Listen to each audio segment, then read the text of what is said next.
Bugün rakım olarak Diyarbakır'ımızın en yüksek tepesinden yetkililere çağrıda bulunuyoruz.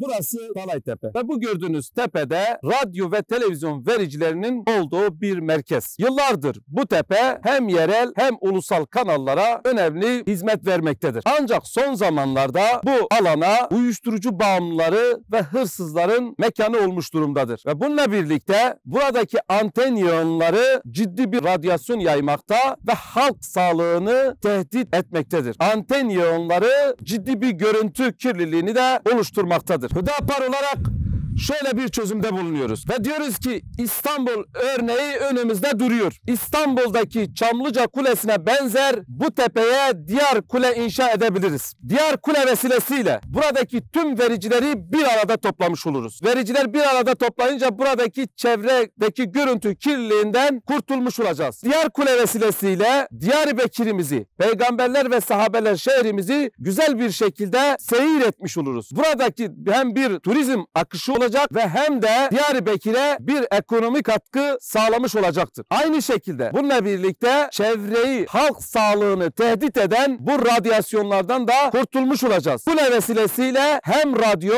hem de televizyonlar güzel bir şekilde de sağlıklı yayın yapmış olacaklar.